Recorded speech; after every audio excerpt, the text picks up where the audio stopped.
मित्रों, ये वीडियो एक ऐसी बात पर आधारित है जो आपकी जिंदगी को पूरी तरह से बदल सकती है। क्या आपने कभी महसूस किया है कि जब सारी दुनिया आपके खिलाफ हो तब भी भगवान पर विश्वास रखने से आपको एक अद्वितीय ताकत मिलती है।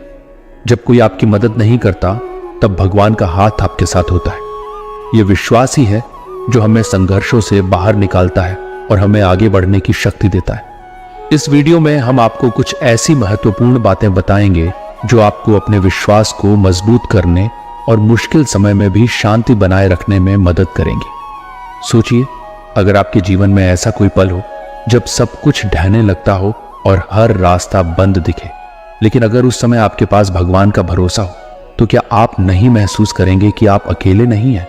आज हम वही बातें आपके साथ साझा करेंगे जो आपके जीवन को बदल सकती हैं और आपको यह समझने में मदद करेंगी कि भगवान पर विश्वास रखने से हर कठिनाई को पार किया जा सकता है। इसलिए इस वीडियो को पूरा देखें, क्योंकि ये बातें आपके जीवन में नए उजाला ला सकती हैं। पर इससे पहले अगर आपने अकेला व्यक्ति क्यों चैनल को सब्सक्राइब नहीं किया तो कृपया चैनल को सब्सक्राइब अवश्य करें। तो चलिए वीडियो को शुरू करते हैं। समय मनुष्य के बनाए मार्ग पर नहीं चलता, मनुष्य को ही समय के दिखाए मार्ग पर चलना होता है।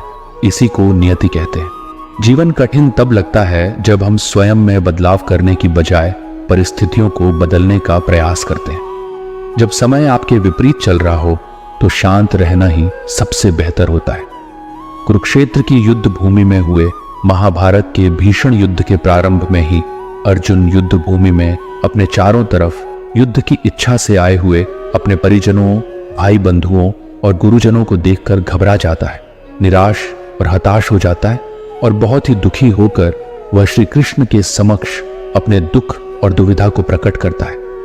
अर्जुन कहता है, हे केशव, मैं कैसे यह युद्ध कर सकता हूं? इस युद्ध भूमि में युद्ध के लिए एकत्रित हुए ये सब तो मेरे अपने ही हैं।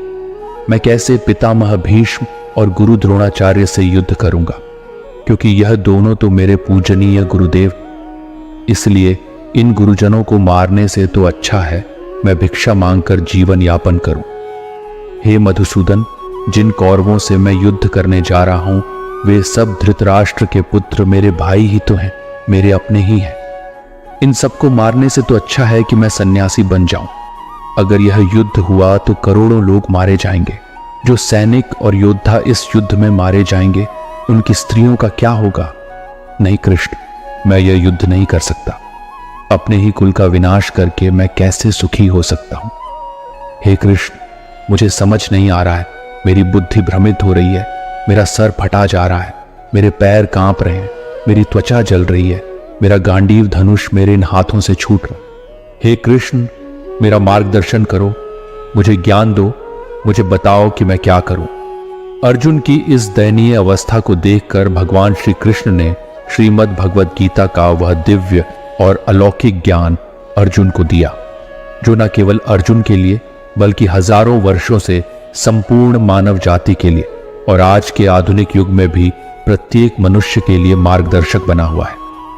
अर्जुन की दुविधा और संशय को देखकर भगवान श्री कृष्ण ने अर्जुन से कहा, हे अर्जुन, तू बड़ी बड़ी ज्ञानियों सी बातें करता है, लेकिन जो सच में ज्ञानी होता है वह इस तरह दुख और शोक नहीं करता है। तेरे हाथ में कुछ है ही नहीं, तू चाहकर भी कुछ नियंत्रित नहीं कर सकता। जीवन और मरण तो प्रकृति की नियति है। ये सब लोग वास्तव में मेरे ही द्वारा मारे जाएंगे, तू तो सिर्फ एक निमित्त मात्र है। इसीलिए जो ज्ञानी होता है वह किसी के मरने पर रोता नहीं है। ज्ञानी जन न ही बीते हुए कल का शोक करते हैं और न ही आने वाले कल की चिंता करते हैं। इसीलिए जो होने वाला है वह होकर ही रहता है और जो नहीं होने वाला वह कभी नहीं होगा।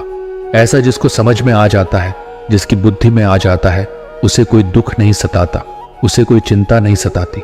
हे अर्जुन, तुम इस बात का शोक मत करो कि यहाँ कौन अपना है और कौन पराया है। जो अधर्म करता है उसके साथ युद्ध करना एक क्षत्रिय का धर्म है और अपने धर्म का पालन करना तुम्हें मोक्ष और मुक्ति देगा। तुम अपने इस मन से मोह को त्याग दो, नहीं तो सारा जग तुम्हारी निंदा ही करेगा। आज अगर तुम युद्ध नहीं करोगे तो सारा संसार तुम्हें नपुंसक और डरपोक कहेगा। यहां बात अपने पराये की नहीं है, यहां बात है धर्म और अधर्म की। बात सही और गलत की है। अगर तुम गलत को सहोगे, उसका अंत नहीं करोगे, तो गलत करने वाले को और अधिक बल मिलेगा, वो और भी अधिक अधर्म करेगा। इसलिए अपने मोह को त्याग करके तुम युद्ध करो। कान्हा कहते हैं कि भक्ति में अगर मन लगने लगे तो समझ ले कि आपने भगवान को नहीं बल्कि भगवान ने आपको चुना है। ईश्वर सिर्फ दिशा दिखा सकता है, उस पथ पर चलना हमारा काम है। और वास्तविकता में अगर तुम चलना ही नहीं चाहते तो फिर तुम्हारा ईश्वर को दोष देना व्यर्थ। श्रीमद् भगवद गीता में भगवान श्री कृष्ण कहते हैं कि हे अर्जुन, यह संसार मेरी ही माया है, यह संसार मुझसे ही उत्पन्न हुआ है, मैं ही इसका पालन पोषण करता हूं और मैं ही इस सृष्टि का विनाश भी करता हूं। मैं भूत, वर्तमान और भविष्य के सभी प्राणियों को जानता हूं, लेकिन वास्तविकता में मुझे कोई नहीं जानता। मैं सभी प्राणियों के हृदय में स्थित सबका आत्मा हूं। संपूर्ण प्राणियों का आदि, मध्य और अंत भी मैं ही हूं। मैं ग्रहों में सूर्य हूं, वेदों में सामवेद हूं, देवों में इंद्र हूं, यों में मन हूं, मैं ब्रह्मा हूं, मैं विष्णु हूं, मैं महेश हूं। जलाशयों में मैं समुद्र हूं, पर्वतों में मैं हिमालय हूं। इस संपूर्ण संसार में तुम जो कुछ भी देख पाते हो सब मैं ही हूं। ईश्वर सिर्फ मिलाने का कार्य करते हैं। संबंधों में दूरियां या नजदीकियां बढ़ाने का कार्य मनुष्य स्वयं करता है। मन के झूठ पकड़कर कई दफा हम अपने सच से दूर भाग रहे होते हैं। हम नहीं जानते या जानना ही नहीं चाहते कि आखिर हम चाह क्या रहे हैं। एक तरफ कहेंगे कि हम अमुक व्यक्ति को देखना नहीं चाहते, पर फिर कहेंगे कि वे बात क्यों नहीं कर रहे हैं। कभी कहेंगे कि किसी से कोई उम्मीद नहीं है, फिर चाहेंगे भी कि दूसरे हमारे लिए कुछ करें। इस तरह एक साथ दो विरोधी विचार हमारे दिमाग में चल रहे होते हैं, हमें उलझा रहे होते हैं। ऐसे में कुछ पल ठहरे, अपने विरोधी विचारों को देखें, कुछ देर उन विचारों के साथ समय बिताएं और फिर सोच विचार कर निर्णय लें। श्री कृष्ण कहते हैं, जिंदगी में कुछ नेक काम ऐसे भी करने चाहिए जिनका उस ऊपर वाले के सिवा कोई दूसरा गवाह न हो। जीवन मिलना भाग्य की बात है, मृत्यु होना समय की बात है, मगर मृत्यु के बाद भी लोगों के दिल में जीवित रहना यह कर्मों की बात है। सब्र कोई कमजोरी नहीं होती, बल्कि यह वह ताकत होती है जो सभी में नहीं होती। दुआएं कभी खाली नहीं जाती, बस सही वक्त पर कबूल होती है। मनुष्य अपने विश्वास से निर्मित होता है, जैसा वह विश्वास करता है वैसा ही वह बन जाता है। हर चीज की नकल की जा सकती है, लेकिन चरित्र और व्यवहार नहीं। अपनी सोच को काबू में रखिए, क्योंकि आपकी सोच ही असलियत का रूप लेगी।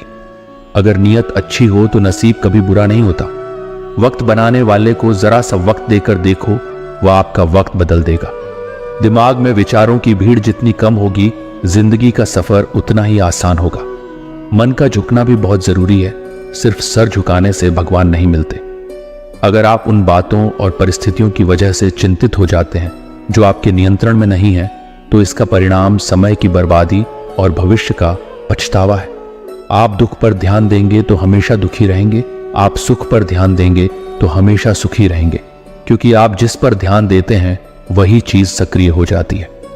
श्रीमद् भगवद गीता में भगवान श्री कृष्ण कहते हैं कि जिस तरह प्रकाश की ज्योति अंधेरे में चमकती है, ठीक उसी प्रकार सत्य चमकता है। इसलिए मनुष्य को हमेशा सत्य की राह पर चलना चाहिए। मृत्यु एक अटल सत्य है जिसे कभी बदला नहीं जा सकता है। इस संसार का जब से निर्माण हुआ है तब से जन्म मृत्यु का चक्र चलता आ रहा है। कोई मनुष्य चाहे लाख चीजें जान ले, चाहे वह पूरे जगत को जान ले, लेकिन अगर वह स्वयं को नहीं जानता तो वह अज्ञानी है।